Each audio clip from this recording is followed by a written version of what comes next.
자, 여러분, 이번 시간은 저와 함께 2장 어법 공부하시겠습니다. 어법 하면은 사실 우리가 말과 글을 쓸 때 법칙이다. 어가 말씀어지만 말과 글을, 말은 뭐 음성언어, 글은 문자언어죠. 그래서 음성언어를 하거나 또는 문자언어를 쓸 때의 법칙이다. 이렇게 얘기되지만 광의적으로 여러분, 우리 시험 문제에 어법 문제다 하면은 문법에 맞게 표현된 문장의 파악 능력을 말합니다. 그래서 문제 유형은 다음 중 생략이 잘못된 것은 중복되어 있는 문장은 라는 식으로 자연스럽게 연결된 문장을 판단하는 능력을 평가하고자 한다. 이런 얘기입니다. 그래서 올바른 문장 또는 자연스러운 문장에 대한 해법이다 라고 알아두시고요. 먼저 우리 교재 넘겨서 272쪽 보시죠. 출제 경향과 평가 요소. 이 언어에 대한 지식을 첫째 줄에 활용하여 올바른 문장을 말하고 쓰는 데 필요한 법칙을 이해하는가, 그게 문법을 얼마만큼 문장 단위로 이해하고 있는가. 따라서 국어 능력 인증 시험의 어법 문제는 여러분 거기 글 상자가 있죠. 문항이 5문항입니다. 그러니까 어문 규정 나중에 공부하게 될 한글 맞춤법, 표준어 규정, 외래 표기법, 국외 로마자 표기법 분량이 엄청 많아요. 이 어문 규정 도합해서 5문항인데 어법이 단독의 뭡니까? 테마로 5문항이 나온다. 그 내용도 짧지만 굉장히 비중이 있다 이런 얘기죠. 그래서 이 평가 기준이 뭐냐? 여러분 밑에도 있지만 여기 제가 메모를 해뒀습니다.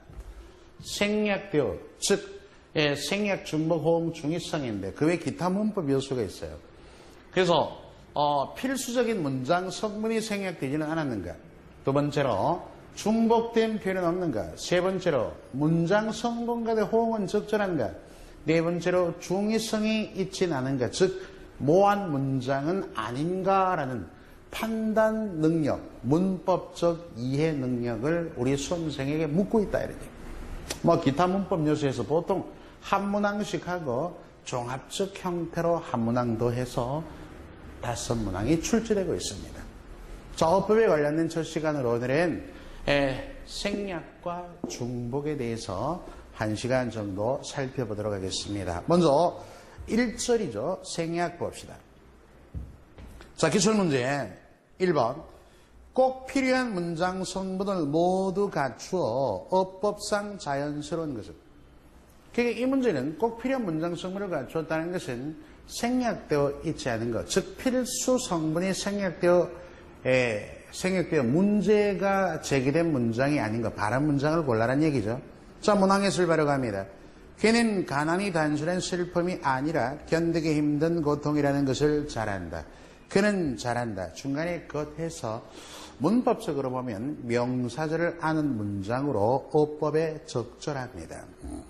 자, 2번 문제 볼까요? 필요한 성분을 모두 갖추어. 이때는 뭐다? 바로 기준 가운데 문장 성분 역시 뭐다? 생략되지 않는가? 어법에 어긋나지 않은 것은. 자, 문제 기준은 생략이다. 문항예술에 그때 나는 아무나 붙들고 울고 싶을 만큼 절박한 심정이었다가 문장 성분이 적절히 연결된 자연스러운 문장입니다. 자, 그럼 오답 피하기 한번 살펴보죠. 오답 피하기 1번. 갑작스러운 날씨의 변화로 눈과 바람이 많이 불고 있습니다. 여러분 잘 보시면은 눈과 바람이 불고 해서 불다. 그럼 눈과 바람, 와거로 연결된 눈과 바람 하는 건 주어죠. 주어를 받는 불다라는 서술어가 이 눈이 불다, 바람이 불다 이래서 두 개의 서술어로 공칭되어야 합니다. 금방 얘기했듯이 눈이 불다는 눈에 대한 서술어는 적절하지 못하죠. 따라서 이 문장은 눈이 오고 바람이 불다 이런 식으로 연결이 돼야 돼요. 그러니까 필요한 서술어, 눈에 대한 서술어 뭡니까? 오고라는 게 빠졌다. 이런 것을 우리가 서술어의 부당한 공유, 서술어가 부당하게 두 개의 문장 성분을 공유했다. 이런 기본으로 보는 거죠. 틀렸고요. 3번 범위는 한 나라의 군주는 백성을 지배하기도 하고 비끔 한번 긋고요. 복종하기도 해야 한다. 여러분 문장이 끝난 매듭에 문장이 이어질 때도 매듭을 잘 가지시고 앞뒤 문장의 주술관계 또는 필수적인 성분이 빠졌는가 파악을 하셔야 됩니다. 한 문장의 군주는 주어입니다. 백성을 지배하다. 그렇죠. 앞문장은 됐어요. 뒷문장. 복종하기도 해야 한다 할 때는 물론 군주는 주어지만 뭐가 빠졌어? 누구에게라는 건 필수적 부사입니다. 뒷문장에서 백성에게라든지 여러분들 필수적 부사가 빠졌죠. 그죠? 백성에게. 그래서 문장이 어색하게 됩니다. 이런 것이 바로 생략이죠. 자, 4번 볼까요? 4번. 우리는 그 모임의 회장님을 존경하였고 회장님 또한 사랑하셨다. 누구를 할 때 목적어가 빠지면 뒷문장에서 어색하게 됩니다. 우리들을 하는 이런 식으로 얘기 들어가겠죠. 5번 소설인 삶의 모습을 그리는 문학 장르로 소설을 읽으며 자, 그 장르로까지 비끔 그 소설에 대한 어떤 장르인가 성격을 말했고 뒤에는 소설을 읽으며 울고 웃는 주체는 소설은이 앞문장의 주어가 아닙니다. 독자들은 또는 보편적 주인 우리는 이런 필수 성분이 뒷문장에서 빠졌다 이런 얘기예요. 자, 충분히 여러분들이 이런 4가지 기준에 의해서 문장에 대한 학습을 하시고 또 훈련을 많이 하셔야 됩니다. 자, 이런 문제의 유형을 두고 자, 우리 생략과 관련된 유형 학습을 이어가겠습니다. 먼저 첫 번째 문장 성분의 오류 이렇게 돼 있죠, 그죠? 문장 성분이라고 하는 것은 여러분들 가만히 보면 띄어쓰기와 비슷하게 일치합니다. 우리 국어의 문장 성분은 7개 있습니다. 주어, 목적어, 보어, 서술어, 관형어, 부사어, 독립어. 이 7개가 있는데 문장에서 각각 어떤 기능을 하느냐에 따라 구분이 돼요. 그래서 주어, 서술어, 목적어, 보어 이 4개가 주성분입니다. 그리고 부사어, 관형어가 부속성분, 독립어가 필수성분입니다. 자, 먼저 생략의 오류, 주어, 목적어, 서술어, 부사어, 관형어 등이 적절히 배치되어 전달하고자 하는 정보를 온전히, 즉 충분히 갖춰야 바른 문장이 됩니다. 자, 1번 같은 경우에 주어가 생략된 예를 보자면 바로 예문 들어가겠습니다. 당초 대한농구협회 측은 자, 올 시즌 첫 지방 농구 대회이고 할 때는 그 대회가 주어가 돼야 되죠. 앞부분에는 농구협회 측은 이렇게 나왔는데 그래서 그 뒤에 뭡니까? 이 대회가 이런 주어가 빠져 있습니다. 자, 니은 볼까요? 자연을 회복 불능의 상태로 몰고 감으로써 인류를 위협 속에 몰아넣고 있는 주체가 빠져 있죠. 전체 문장에서 주어가 빠졌습니다. 자, 이렇게 주어가 생략된 문장 성분 찾기. 그 다음 두 번째 목적의 생략 구조 봅시다. 바로 예문 들어가죠. 이번에 한 게임 채널인 루카스 필름과 계약하여 정식으로 무엇을 내놨는데 그죠? 뭐 예를 들어 이 새로운 게임이라든지 이 게임을 정식으로 내놓았다는 목적어가 생략되어서 올바르지 못하다. 서술이 생략 볼까요? 축구를 하러 운동장에서 초등학교 동창생을 만났다. 운동장에서 초등학교 동창생을 만났다라는 주어는 뭐 나는 우리들은 보편적 주어가 일반적으로 생략될 때가 많습니다. 그런데 축구를 하러 해서 비끔 치면은 축구를 하러 뒤에 어떻게 했는지 그 서술어가 없죠. 즉 축구를 하러 갔다가 여기에 생략돼 있다. 서술이 생략. 자, 다음 부사의 생략 볼까요?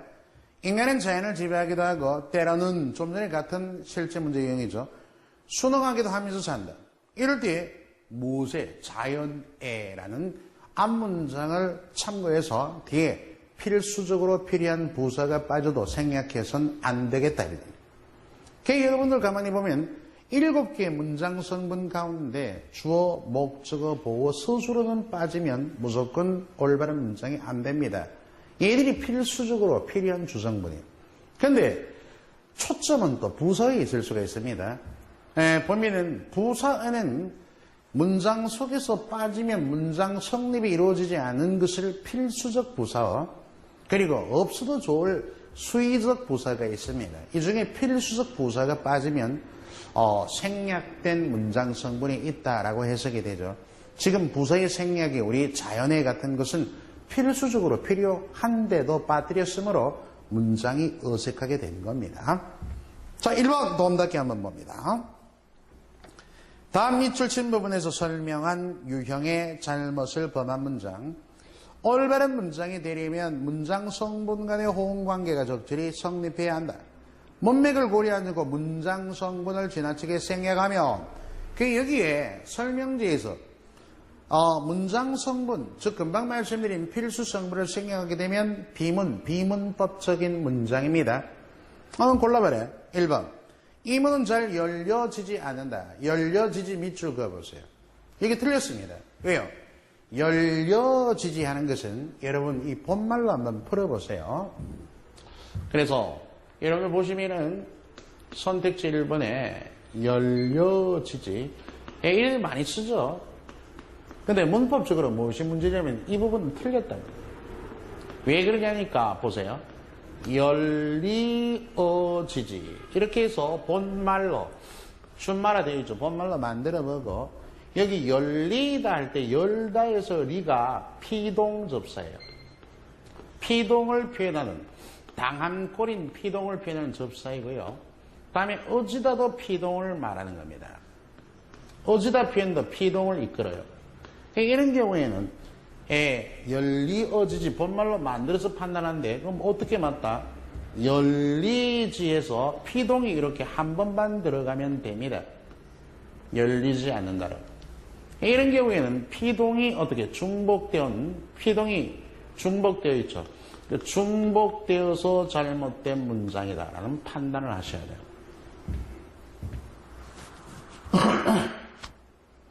(2번) 볼까요? 다음은 회장님의 말씀이 계시겠습니다. 좀 써보죠 뭐. 다음은 회장님의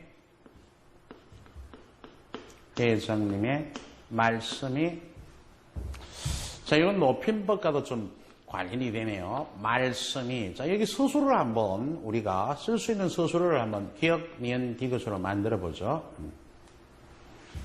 자, 서술을 한번 쭉 보시면은 말씀이 계시겠습니다. 지금 우리 예문처럼, 그죠?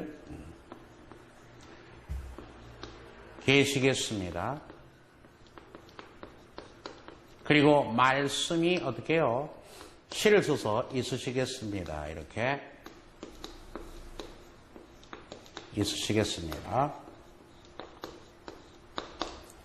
다음에 말씀이 있겠습니다. 자, 이 세 가지의 서술어가 일단 세 가지의 서술을 적어봤어요. 그런데 이 셋 중에 어느 게 맞냐? 이 문장에서 답을 미리 말씀드리면 이 니은이 답입니다. 있으시겠습니다. 그러니까 지금처럼 다음은 회장님의 말씀이 계시겠습니다. 다음은 회장님의 말씀이 있겠습니다는 틀렸단 말이죠. 왜 그런가 하면은 자, 여러분 어떻게 쓰든 간에 얘네들이 서술어예요. 서술어의 주체가 주어입니다. 회장님이 계시다, 있으시다 이런 표현이 아니죠. 서술의 주체가 문법적 주어가 말씀이에요. 그런데 상식적으로 생각하면 말씀은 무형물이기 때문에 높이할 대상이 아닙니다. 사람이 높임을 받아야겠죠. 말씀은 높이할 대상이 아니기 때문에 있겠습니다 쓰면 맞지 않은가? 틀립니다. 왜 그러냐면 말씀이라고는 문법적 주어를 높임으로써 간접적으로 회장님을 높인 이런 높임법을 간접적인 주체 높임 그럽니다. 높임법에서 공부하게 됩니다. 간접적인 주체 높임 또는 간접 높임법. 그래서 계시겠습니다는 왜 안 되냐면은 계시다라는 표현은 당자를 직접 높일 때 쓰입니다. 지금처럼 말씀을 문법적으로 높여서 간접적으로 높인 간접 높임법에는 계시다는 쓰이지 않아요. 무슨 얘기냐면 할아버지께서는 안방에 있으십니다 하면 틀립니다. 할아버지께서는 안방에 계십니다. 이 계십니다가 바로 할아버지를 직접 높일 때 계시다 쓰입니다. 이처럼 간접 높임법이 쓰일 때는 있으시다, 없으시다가 쓰여요. 이 시 높임이 들어갔죠? 요렇게.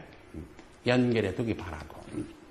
자, 그래서 이런 선택지 하나하나 파악을 해가지고 어디에 문제점이 있는가, 이런 문법 지식을 동원해서 문장을 분석하고 해석해낼 수 있는 능력이 있어야 됩니다. 그리고 3번, 어머니께서는 사과와 귤 2개를 주셨다.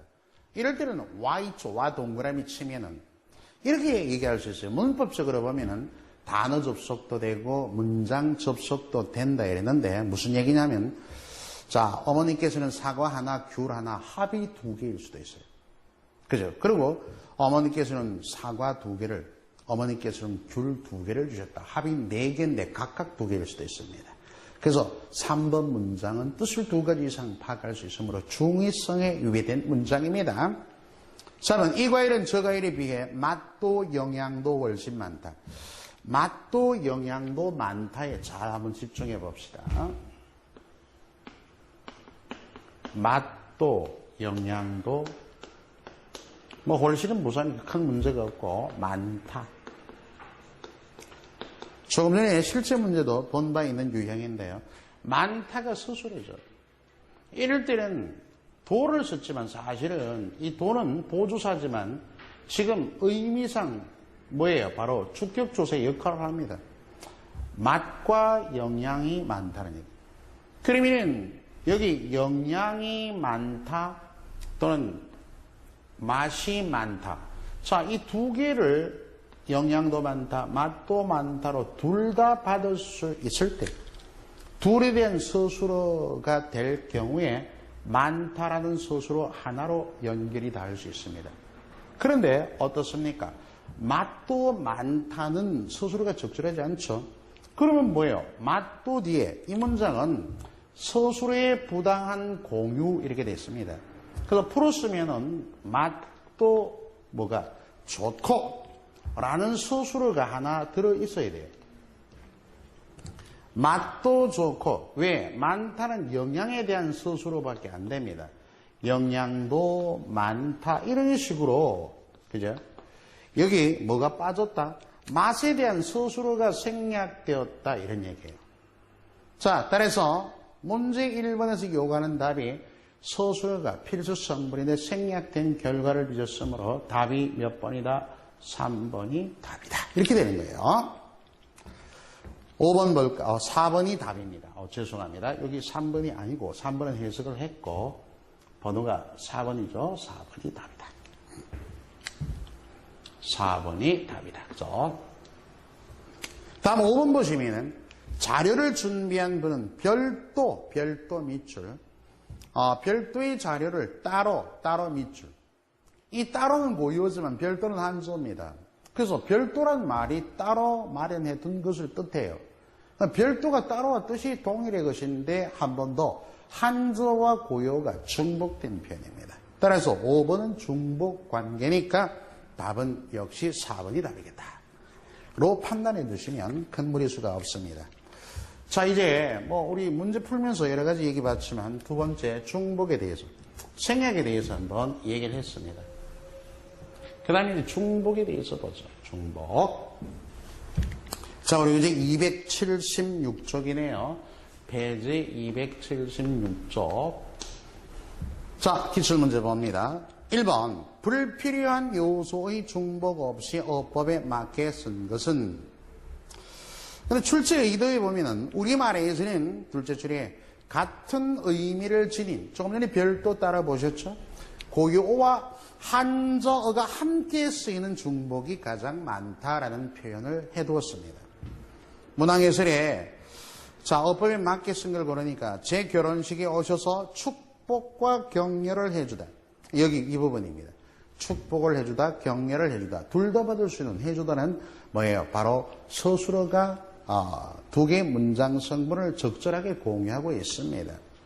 좀 전에 본 맛이 좋고 할 때는 맛도 영양도 많다 하면 좋고라는 서술어가 생략되어 있지만 여기서는 해주다라는 서술어가 축복과 뭡니까? 격려를 다 받을 수 있기 때문에 적절한 겁니다. 중복되지, 여기 중복이 아니죠.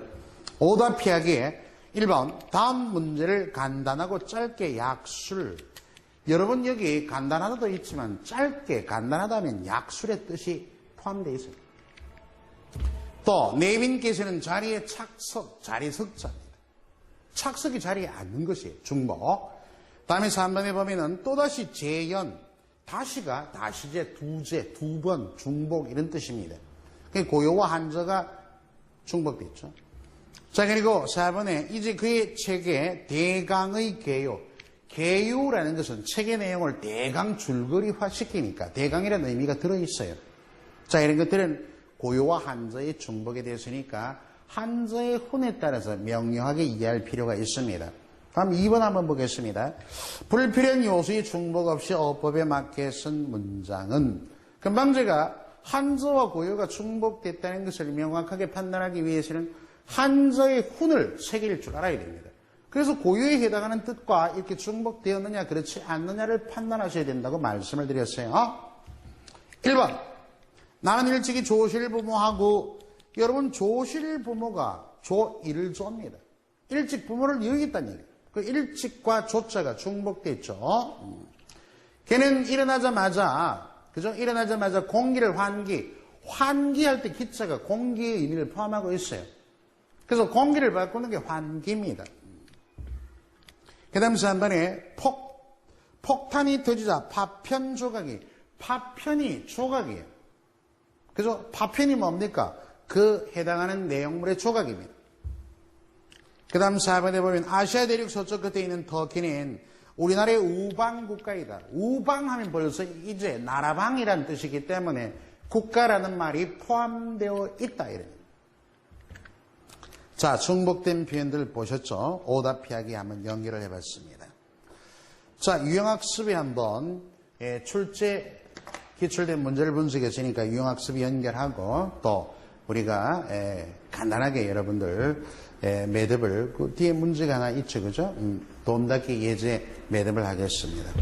자, 중복의 오류는 잘못된 중복으로 인하여 올바른 문장이 되지 않은 경우에 어떤 경우가 있는가? 둘째 줄 보면은 문장은 경제성을 중시합니다. 그래서 좋은 문장 하면은 중복이 되지 않은 짧은 문장, 꼭 필요한 요소만으로 표현함으로써 효과적인 전달을 가능케 한다. 이런 취지에서 중복되었는가 아닌가를 평가 요소에 둔 거예요. 자, 1번 단어 표현의 중복. 그것은 불법 살인이다. 그것은 살인이다 하면 돼요. 법이라고 하는 것은 인명을 가장 우선시합니다. 살인은 엄연히 불법이죠, 그죠? 그래서 그것은 살인이다 하면 돼요. 살인을 빼고 그것은 불법이다 하면 구체성이 떨어지니까 얘기가 안 맞고. 자, 니은 여보 이번 주말에 처가집에 가자고. 처가하면 집가예요. 처가가 맞습니다.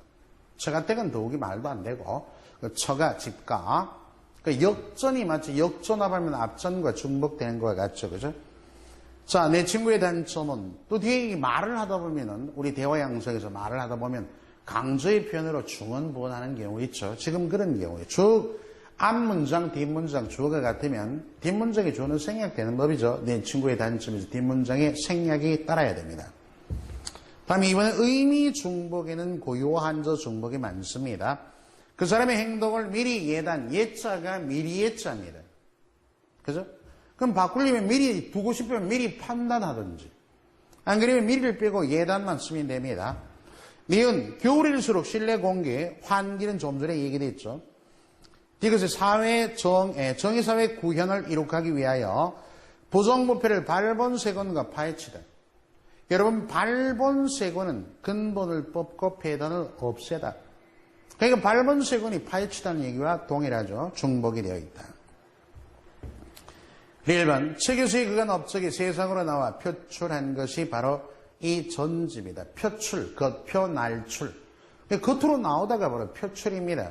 세상으로 나와 할 때 날출, 이것과 한저와 고유가 중복되어 있는 표현이다. 이렇게 판단할 줄 알아야 돼요.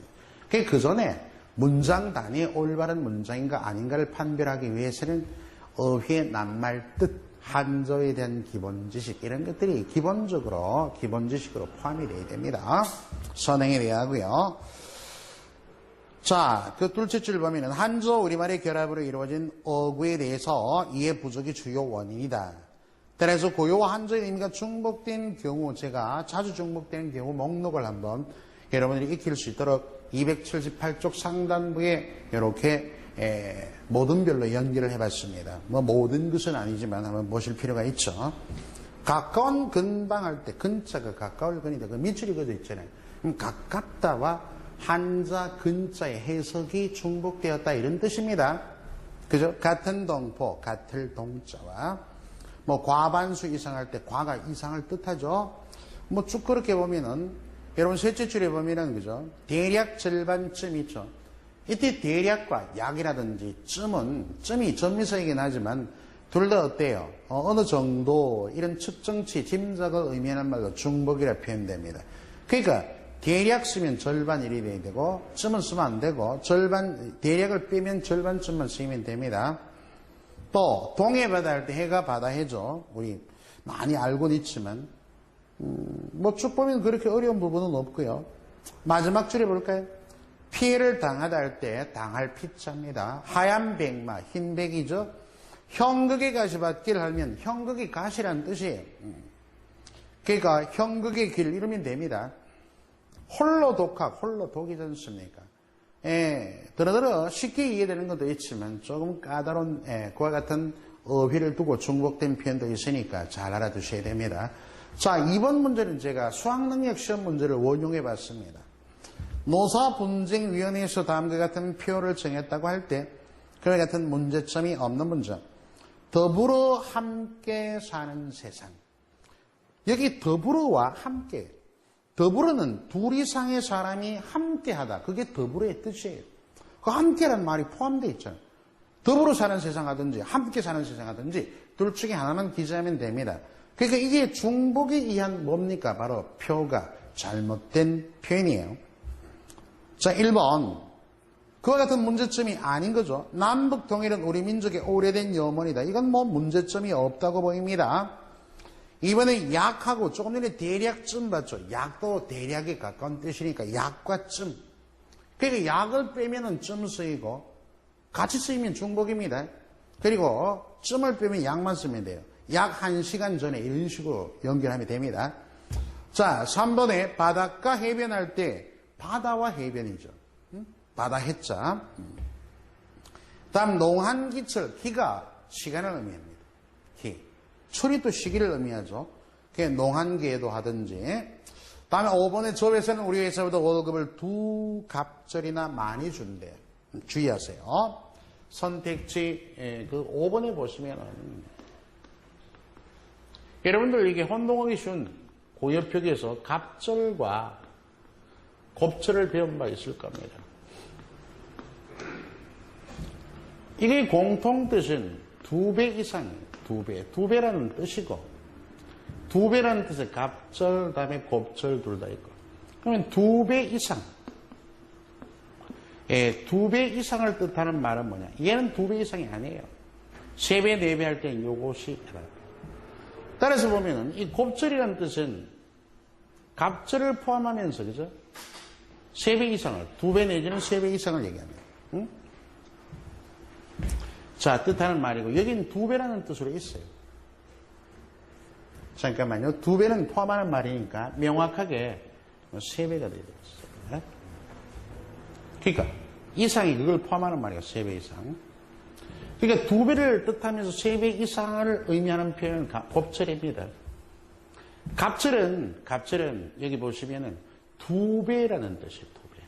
2배. 잘 구분해 쓰세요. 그래서 여기서 이제 지금 문항이 5번 선택지 문항에 2갑절 돼 있잖아요. 그럼 조금 전에 공부한 대로 이게 2배라는 뜻이기 때문에, 그죠? 여기 앞에 수관형사인 2와 갑절의 의미가 2배이기 때문에 이것이 뭐예요? 중복된다. 이런 얘기예요. 이런 표현은 갑절과 곱절에 대한 여러분 어휘를 명확하게 공부했다면 이와 같은 중복된 표현에 대해서도 명확하게 이해할 수 있을 겁니다. 이렇게 말이에요. 중복된 표현은 한자와 고유 중복이 많으니까 여러분 어휘 능력에서 한자와 고유어, 또 혼동하기 쉬운 말들의 구분, 이런 기초학습이 원활하게 됐다면 뭐 크게 어렵지 않은 문제로 파악됩니다. 자, 그래서 우리 2절까지 파악을 해봤죠. 그래서 이제 3절 호응 부분은 조금 있다가 잠시 여유 뒀다가, 그죠? 호응 부분하고, 다음에 좀 전에 언급한 4절의 중의성, 그리고 기타 문법 요소 연결해서 다음 시간에 이어가기로 하겠습니다.